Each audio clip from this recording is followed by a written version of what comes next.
and you only need someone, whether they're in between, like what we were doing on Sunday and suddenly, sorry, on Saturday, and people start talking, it's like, oh, I don't know what I come under. I need to check that. Suddenly, the checks and the balances, suddenly there's something that goes off to Fair Work. Yeah. Suddenly you're under the microscope.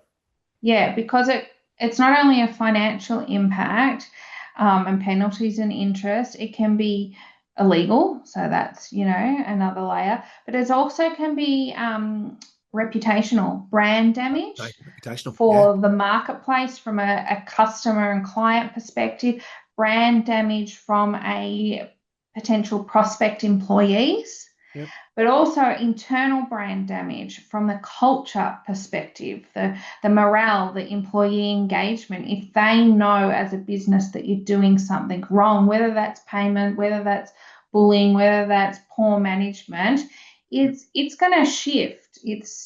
Shift people's mindsets and they're not going to be committed. Yep. Yep. And that's such an important factor, isn't it? So, again, just covering this off. If you missed it before, I know I missed it at the start. If you've got any cues, please put them into the Q&A. So questions will definitely come to them. So that's really important. Are there any sort of key clauses that need to be written in for a business operations? Something that's certainly not generic. Yeah, really, a good proportion of the clauses need to be written for your environment. So, for example, location of work, depending on are you an office, at a physical premise? Are you hybrid, combination of Yep. physical and Yep. at home? Are you fully remote?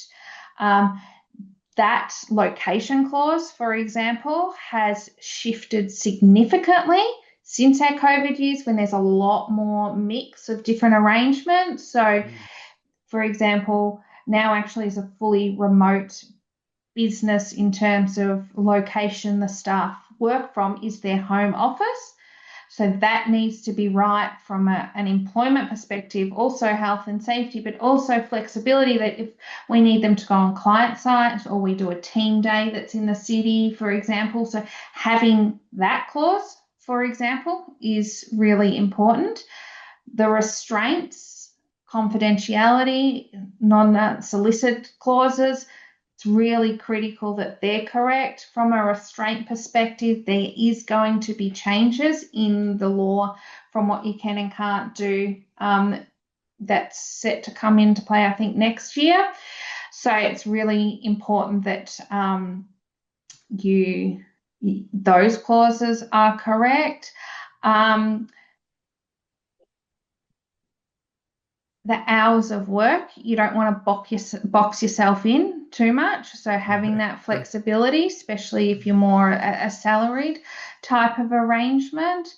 Yeah, I just think the leave, there's so many clauses there that's why you don't want to just copy and paste from your friend's business That's right. or download the template Yep. because a lot of the time that's where we get into trouble. There was a case recently that someone got delivered there was an employment contract, and under the termination notice period, this person was resigning after a significant amount of service. And at the time the contract was provided, it said you're required to give blank number of weeks' notice. It was just a blank. Clearly, the individual got given a template that wasn't populated correctly, and then it went to challenge, and the notice was deemed by Fair Work 12 months because of this person's position, length of service, everything. So, making sure that it's right for your environment is critical. Yeah, a lot of the time, my prior job, I had a 3-month notice period because I was a senior employee. Mm. That's really good. But then on the flip side of that, so good, so I can't just resign and you lose me, within 4 weeks. On the flip side is if there's an issue, say performance and the relationship's gone south, then the business has to pay out 12 weeks notice. Right. There's pros and cons, so it's making sure that the termination clause is applicable. A lot of the time there's clauses in there that you must oblige by all company policies and procedures. Well, do you actually have the company policies and procedures? Do you have a handbook? So a lot of the time we see that. Fitness for work is another one that we get questioned on, that the person must be fit for work, visa requirements. There's so much that goes into a contract. And if you just get a template, that's where you get unstuck. Yeah, the fit for work is a really interesting one, isn't it? And especially when we've got even the mental health issues coming in nowadays. I know I Yep. was involved with a business that was very much new person disappearing. Yeah, there was a lot of challenges in there from a mental health point of view, and then it comes back down to, well, I was just an advisor, but what is the role of the employer to make sure that we're supporting this individual as well? So many things, just so many. Yeah, that's another complex layer Yeah. that's just becoming more and more complex and Well, difficult for. it's easy to throw that card out, to be fair as Yeah, well. exactly. It is. So knowing what your obligations are or aren't and the fine line and making sure that you've got what you need in black and white to cover you is really important. Yep, yep. So we're speaking about pay rates, the financial, the reputational. What are some other key steps that every business could take right now to ensure they're one, compliant with their Yeah. pay rates, and two, with their employment contracts?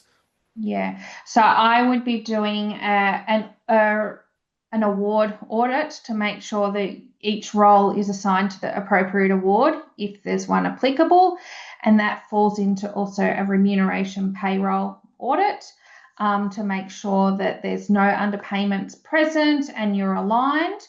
And also reviewing your employment contracts. So, have you got adequate contracts for today's requirements is really important. We used to recommend a review kind of every 2 or so years. Now our recommendation is every 12 months, excuse me, because there's been so much change in the employment space over recent years and continues to change. So trying to be up to date.